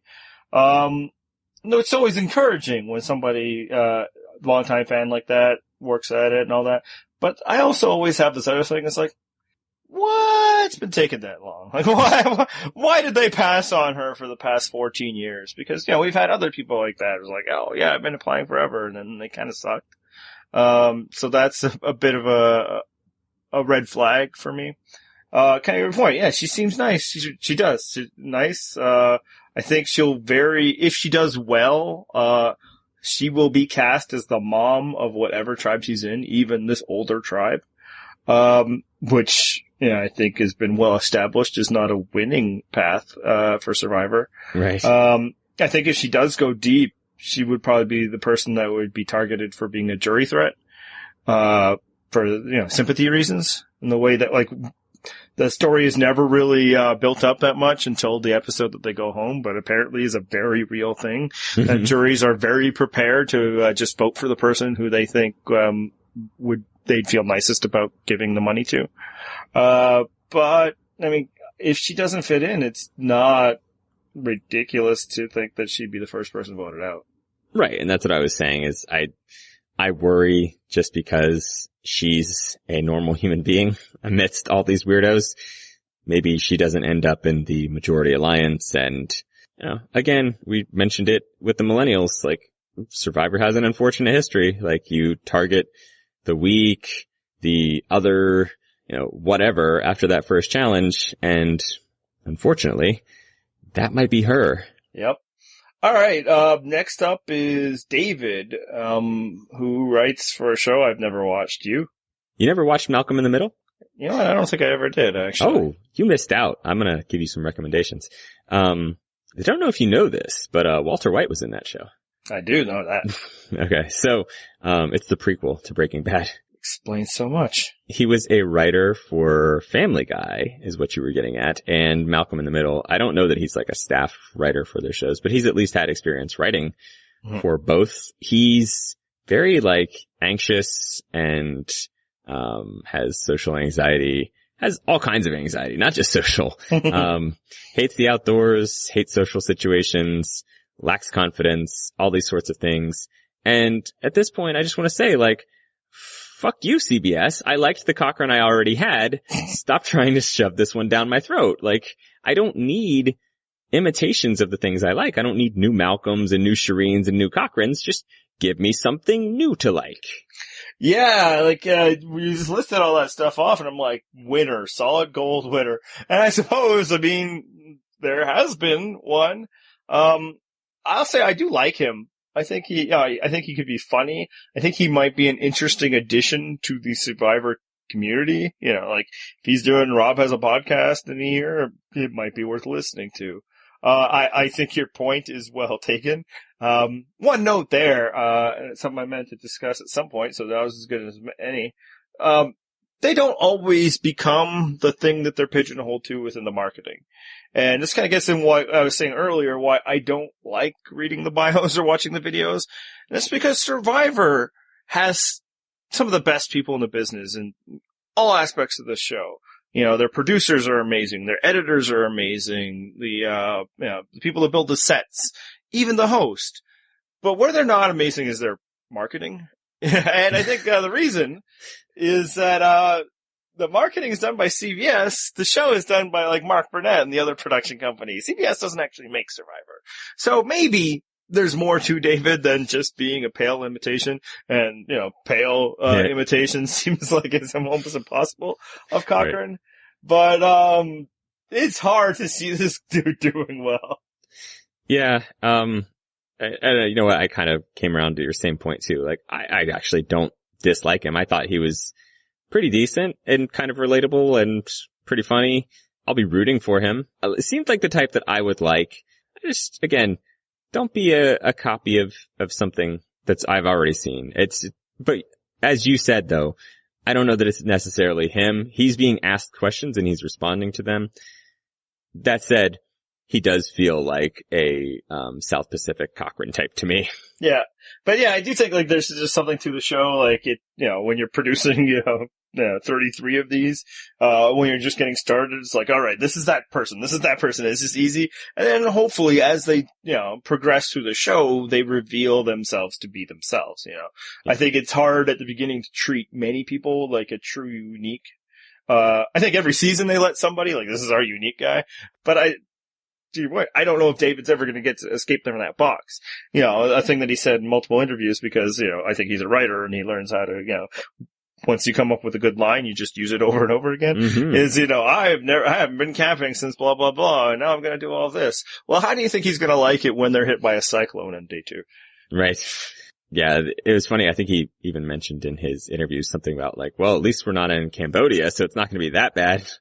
Yeah, Whoops. but, whoops.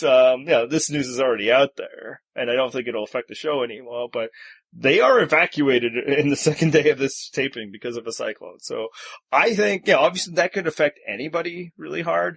I kind of get the impression it's going to affect David the most, and that makes him most likely to be the first move. Yeah, I mean, if you just look at the dynamics of the rest of the tribe, like, I can see him struggling to fit in with the majority alliance in this crowd. Yeah, with Ken, Brett, and Chris. Yeah, I can kind of see what you're talking. Paul, yeah. Yeah, and, especially like he said, he's not exactly the most athletic type. He's got social anxiety, so I don't imagine he's going to easily bond with some of these people. It could be tough for him. All right, next. All right, Jessica, the other Jessica. She actually goes by Jessica, as far as I can tell. So, way to break the mold. She is a lawyer from the farm somewhere in the Midwest. I forget where she said. I lost it in my notes. Anyway, we were watching her videos and my wife said that Jessica reminds her of Wigglesworth. Unlike Wigglesworth, Jessica seems to actually be interested in being on Survivor.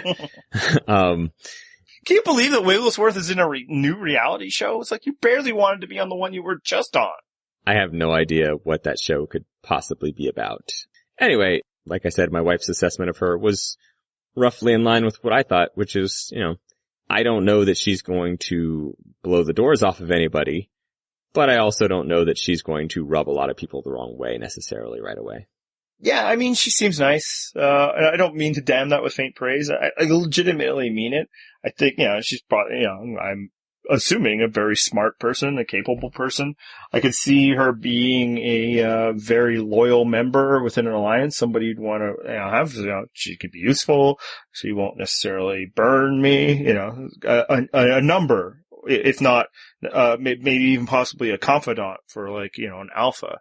So like just that impression just from the videos, and her Wiggler interview has not been posted, so I have less data here, is that I think she could do well, but there's another thing that you've pointed out that might suggest that she doesn't. She is incredibly active on social media right now, which is good for her. This is an incredibly exciting thing that I'm sure she's very proud of. Maybe she's been looking forward to for a very long time. I mean, at the very least, you've been looking forward to it since you were cast and all of that. But of late, it kind of seems to be the rule of thumb that the person that seems to really be hammering it home most before the season starts is because they won't get many opportunities once the season starts. Right. They only get a week or two there. The concerning sign is when the Survivor follows our podcast, and that's when oh no, you must go home early. And look, that's not 100%. We've had people that followed us in the preseason that like went all the way to the final episode. Hey, Tony, yeah. Early on too, back when, we had probably 100 followers or something. Yeah, so, maybe, we've heard it here first. Jessica Lewis is the next Tony. But, so like it happens. But, it's not just us. I just say, every time I see her interacting a bit more in the Survivor community, and I do also get the impression that, like, unlike an Adam or a Hannah or whatever, this is all new to her. So maybe she just doesn't know that the cool kids lay off. But every time I was just like, oh, that poor woman. I think she's going to be the first boot. Yeah, I can see it. Same sort of thing as Cece. Like, who does she fit in with this group? I don't know if she finds the right crowd right away. Yeah, and it's also like, you know, you lose on day 3 and you just kind of look around. It's like, well, who's the reason why we lost? And, you know, I'm not saying she necessarily looks weak, and she certainly doesn't look as weak as, say, David. But, I mean, people make bad assessments, and it's not hard to imagine they do that with her. Right. Okay, so we talked about Chris potentially having an alpha contest earlier. Let's talk about his potential alpha rival, Ken. Ken found out he has a 4-year-old or 4.5-year-old daughter. He lived in Hawaii off the grid for a while. Handsome guy. Looks kind of like, LJ from Cagayan. I think he's a model, or was. Yeah. And unlike, was it Jeremiah from Cagayan, you could actually tell. Yes. Yeah. You don't have to go Googling. Like, you could look at that guy and be like, oh yeah, okay, I can see that. He's a model. First impressions of Ken? What'd you think? I think maybe, like, first the interviews not have popped off as much with that might actually be telling. But reading his interview, I actually decided I kind of like this guy.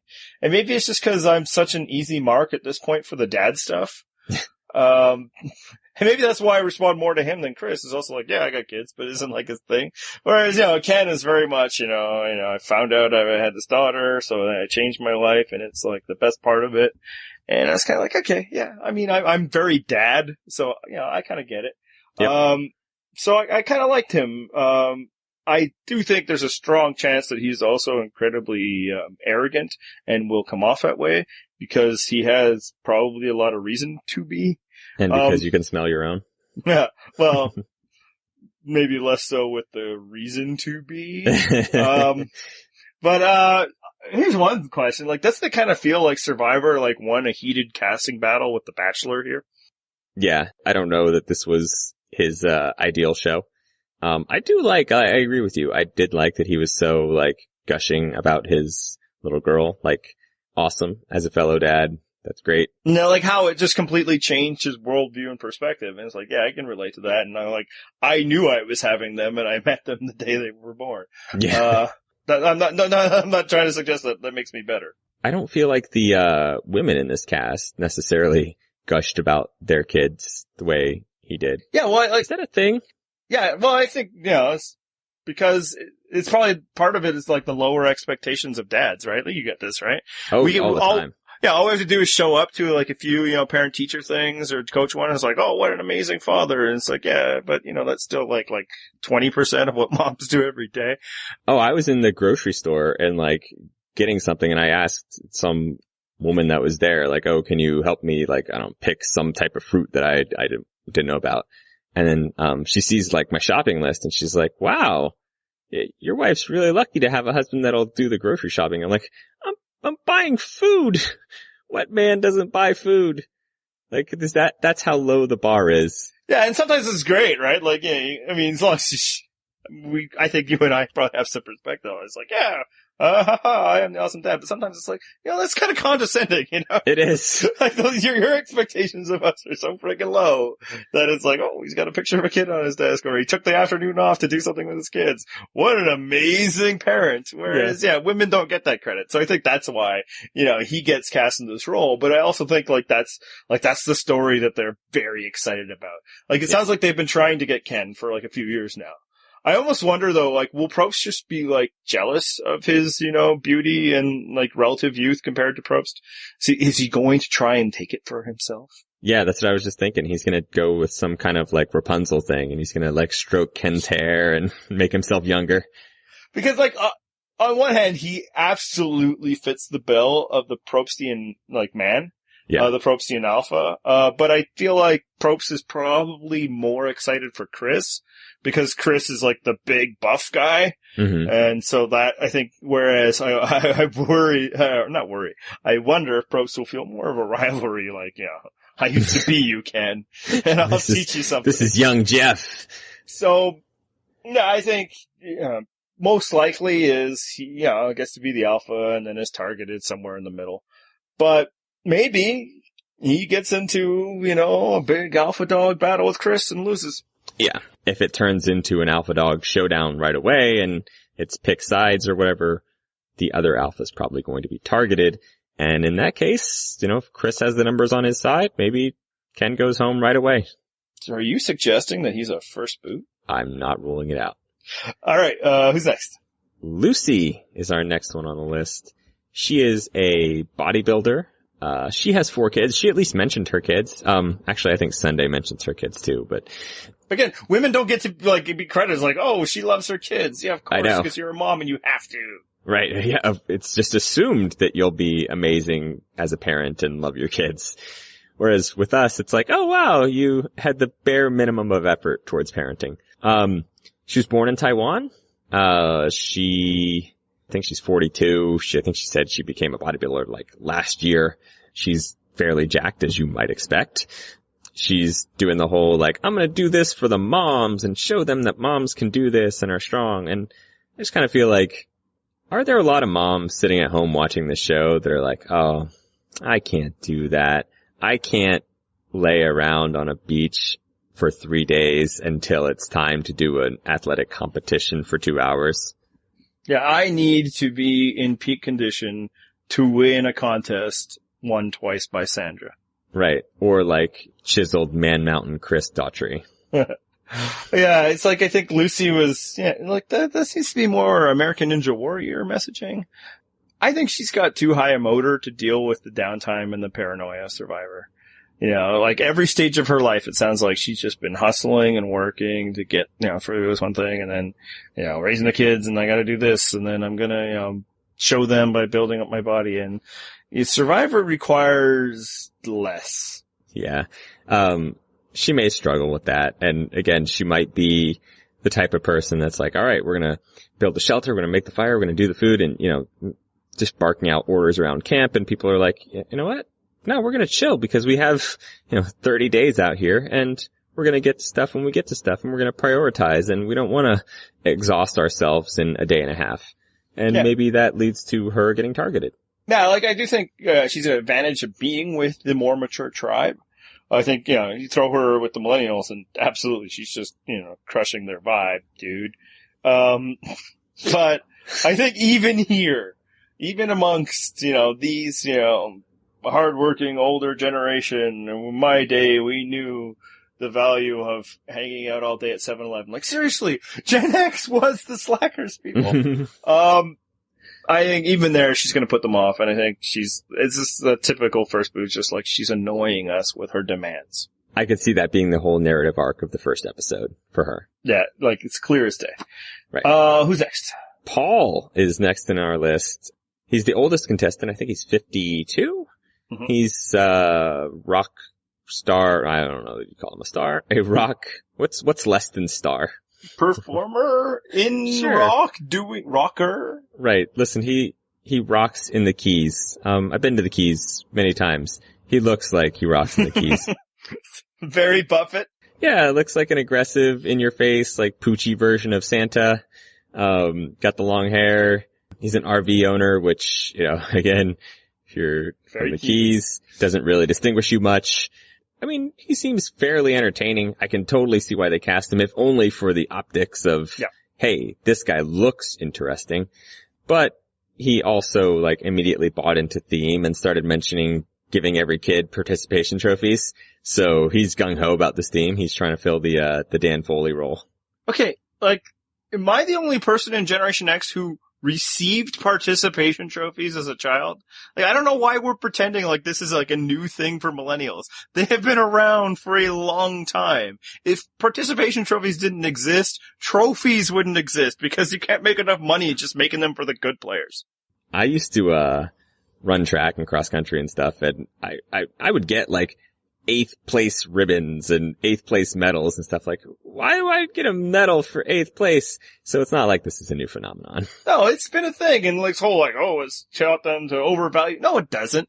When you're a kid, it's just like, cool, I got something at the end, and I don't really care about competition one way or another. And when you're an older, it's not like you gaze upon this row of trophies and think, oh, I sure made it. I did it. I got eighth place that one time. Yeah, it's just, like, it's for kids, man. Cool it with the fucking trophy talk is all I have to say. More than anything, that one just bothers me. Because you got a participation trophy when you were a kid, unless you never participated. If you didn't, you should have participated more. But yeah, I think Paul, yeah, as you say, yeah, he looks the part. You look at that guy and it's like, yeah, let's get him on TV. It sounds like, his path to Survivor was through other reality TV type thing. Like, kind of what I was getting at. Like, I think they were looking at making shows, like A&E type shows for him, and it didn't work out and Survivor came a calling. But I think there's been instances in the past of that, that jovial character type that people are just like, yeah, no, let's just get rid of him, like he's a Billy or a Papa Smurf or something like that. Yeah. I could see that. Again, it's, not only that, as I mentioned, he's the oldest person in this group, although not by much, but in a season where they're defining everything by it's us versus them, youngs versus olds, maybe the 40-year-old guys is like, oh yeah, us against the old, it's Paul.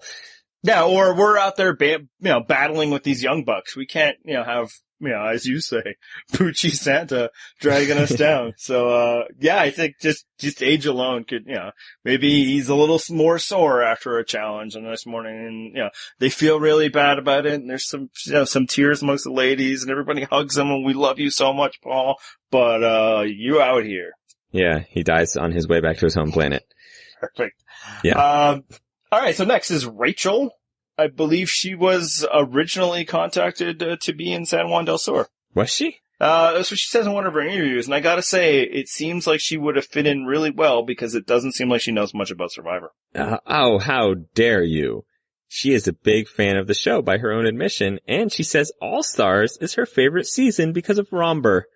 I think she is I don't deny there's a good chance that she's watched reality television in and out. I doubt she's been following Survivor passionately. So yes, back when it was really popular when they're bringing back these survivors, and then there was a love story like other reality shows she likes to watch, maybe. But no, I don't get the impression that she's all that, hip to, the waves of Survivor. And a big tip off for that is, she talks a lot about wanting to play with integrity. Yeah, that's always a bad sign. She just seems relentlessly positive, which is nice. And, at least it will hopefully make her not terrible to be around. Mm-hmm. But at the same time, it might make her terrible to be around when everyone's miserable out there. And she's like, come on, guys, let's get up and be happy. And everybody's like, I haven't had a drink in 2 days. I'm parched over here. That might grate on some people. Like, you get the impression that, like, Rachel is the lady in your office who comes by every morning to tell you what day it is? Oh, God. Don't make me relive that nightmare. Sounds like somebody's got a case of the Mondays. Oh, God. We're on Friday Eve. It's hump day. She is a former Playboy TV model. She wrote a book about overcoming adversity, which I don't know that we really want to go into it, but she apparently lost her sisters, which, yikes, that's a terrible story. Relentlessly positive despite all that. So kind of like a, Chris from Parks and Rec vibe where he's just, why are you always so happy? Yeah, so I just think, as you say, it might just annoy people, especially in those early days. Like, I think that's, from the sounds of things, me, blocker who will never be on Survivor will tell you that, it's the first bit that's the hardest, because that's when you're transitioning. You're used to being fed, you're used to having sleep, and that's when it hits you the hardest, and then eventually your body does adjust a bit. That's when she might be the most annoying part. And I also think she just might be a difficult cultural fit in this, especially she's all unfamiliar with Survivor and wanting to play integrity. Now, I will say that sometimes could make her a very valuable alliance partner. Because, it's great to have people that, want to trust because they'll trust you. Mhm. But I also think she could be the first boot. It's not hard to see how it would happen just because she starts rubbing people the wrong way and everybody's like, you know what? Let's just get her out of here. She wasn't that much of a help in challenges. She's not that much of a help around camp. Let's just let her go now. All right. The final contestant. The clincher. Sunday, Sunday, Sunday. I wonder how many times she's heard that in her life, that poor woman. I don't care how many times it's been. It's not enough. We'll sell you the whole seat, but you'll only need the edge.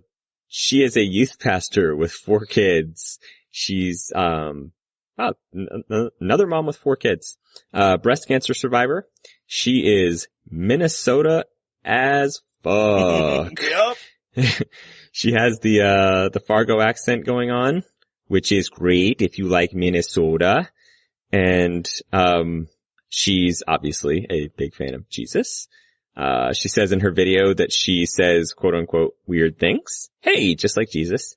All that said, doesn't seem like the type that I would normally enjoy, but I did get a kind of like a Dawn vibe off of her. Like she could be that type of person where you're like, I don't have much in common with her, but she seems nice. I don't know if I can get past the Minnesota accent for a whole season, but she could grow on you. Yeah, no, I think Dawn Comp is the best case scenario. Yes, because absolutely. Dawn is a swell lady, right? And from the preview last season, I keep going back to that because that was very first impression. Oh God, did we hate this lady? Yeah. And again, this gets back to the very first thing we talked about. Besides alluding to cheating on each other with other podcast people, is that hammering this theme makes everyone annoying, and it was true of her in the same way it was with Paul and all of that, where she, picks out, these stupid trend piece thoughts about millennials and just echoes it, that she, got from some BuzzFeed headline. Although no, she's old. Facebook. Not BuzzFeed. Yeah, like right. Pinterest, maybe? Maybe. I think it was probably a meme on Facebook. And it was annoying. Did you know these kids aren't getting married these days? Exactly. But yeah, as you say, as there's been more from her, she seems alright. I think she could be good, but it's also not hard to believe that she's not long for this game. Yeah. I ended up picking her on my fantasy team, so I'm hoping that that's very wrong, but it's also potentially very right. Again, it's not hard to see this one. Maybe she just doesn't fit in with this crowd or only fits in with a small portion of this crowd. And they're like, your story's inspiring and you're great and you're really nice, just like Paul. But you know what? You're kind of dead weight around here. And I think she is the second oldest behind Paul as well. That sounds right. I don't have the math in front of me, but I think that's true. I also think of the women of this tribe, she's the biggest personality. I mean, that's why she's featured in, the whole season promos. That could work to her favor, obviously, but I also think that could be, you don't often want to stand out in those first 3 days. Regrettably, a lot of that with the gender dynamics of Survivor is especially true for women. And older women at that. So, it could be that's just like, shut up, woman. We're trying to bro out here. Let's get rid of her. Yeah. I wish her luck. She sounds like a genuinely nice person. But it could be Minnesota nice, right? Where could it's like, be. you just say all the things, but really you're just passive aggressively hating everyone. Yeah, like you have to be neighborly and pretend to like people, and then as soon as they leave, you're like, oh, God, that person. You just trash talk them behind their back. Oh, you're really going to cook the rice that way, eh? Don't you think maybe you should do it this way? I'm just saying. Yeah, Minnesota is not that far off from your motherland. Yes, it is north. I'm saying the accent wise, they're in the same neighborhood. Well, I slipped in the A. I don't know if I said this is accurate, but I believe they are more Dutch and we are more other. Sure. But it all sounds the same to you. Exactly, to my American ears. All right. So I think that's enough about everybody else. So now we got to do predictions. I mean, if you've been listening, obviously we've already predicted the first boot, so we don't really need to get into that. So let's go the other way. Who do you think will win the season? Okay. You may not remember this, as I've tried not to remember this, but I did pick the winner last season. It's the first time that's happened on this show that one of us has picked the winner right off the bat. So congrats. I picked the first boot as the winner one season. Yeah.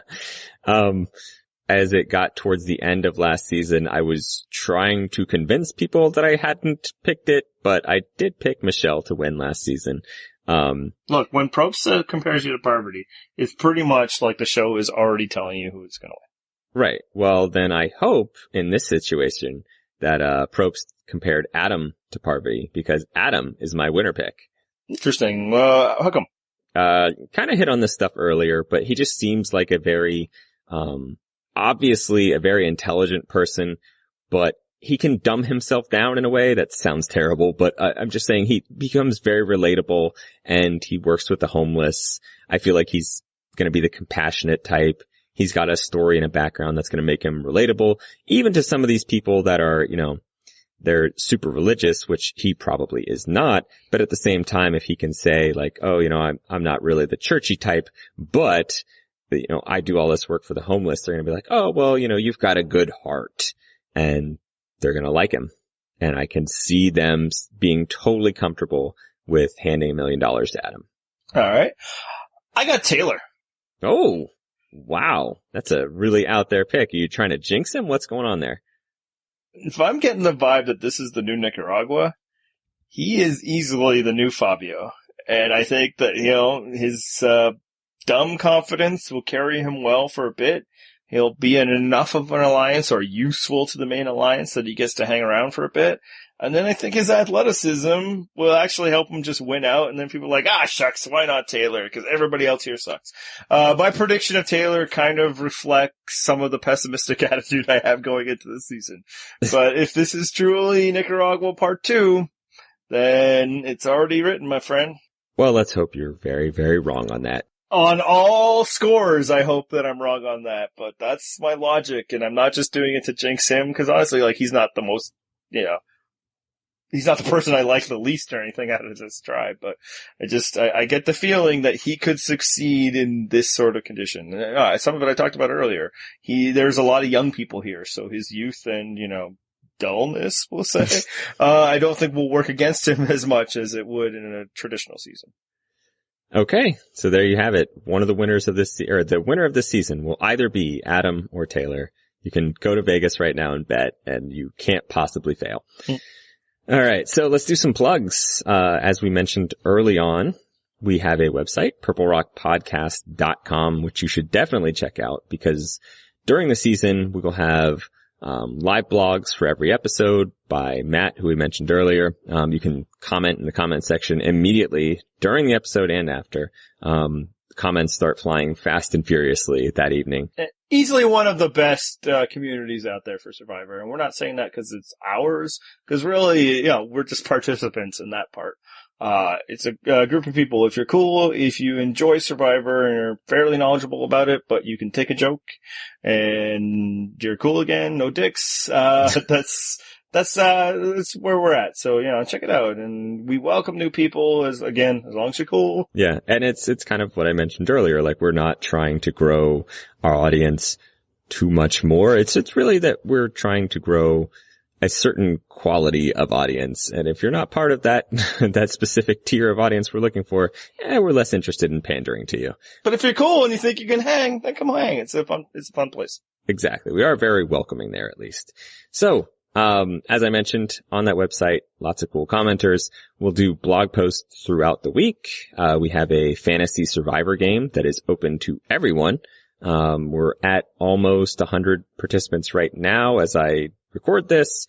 We will probably be, we generally get 150 or so. I think we're probably going to top that fairly significantly this year because we usually get a flood after the first episode. You can actually pick a team even after the first episode airs. We'll do podcasts every Friday. We'll post them, usually morning to noon time, depending on where you live. And those podcasts will be found on the site, or you can subscribe via iTunes, Stitcher, or Google Play. Yep. And, next week, we might actually be doing a video podcast because I will be in your native land in Canada. Just down the street. Yes, just down the street. Go down to the Tim Hortons, hang a left, and you'll be there in a few days. Yeah, a quick 36-hour drive from where I'm at, and you're there. Because you guys don't know this, but Canada is really big. I'm still going to ask everyone I see if they know Andy. I'm sure I they bet do. At least one of them will. I mean, and Andy, sure. We'll let you guys know, where we will let you know is via our social channels. You can follow us on Twitter. The show is at Purple Rock Pod. I am at Purple Rock Andy. And I am at Purple Rock John. And if, for some reason, you wanted to email us, you can do that at purplerockpodcast@gmail.com. Also going on right now on our website and apparently out there in the world, they are airing some kind of weird backwards Australian Survivor. I believe that was season 2. I think you're confused there. I think everything swirls counterclockwise or something on the show. Is that a Mark joke? Did you just make a Mark joke? Oh God, I hope not.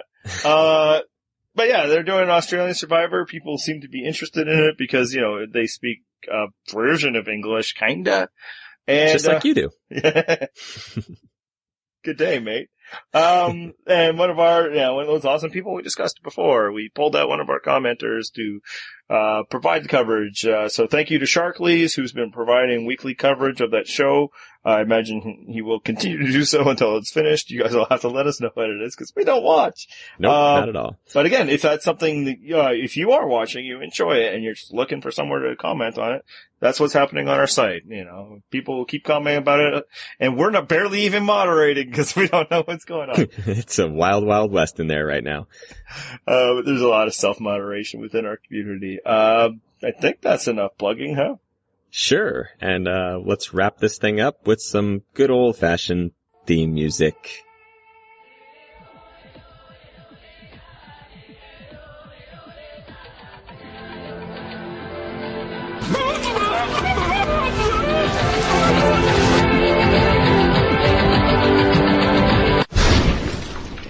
That's what it's like when a woman wants a baby.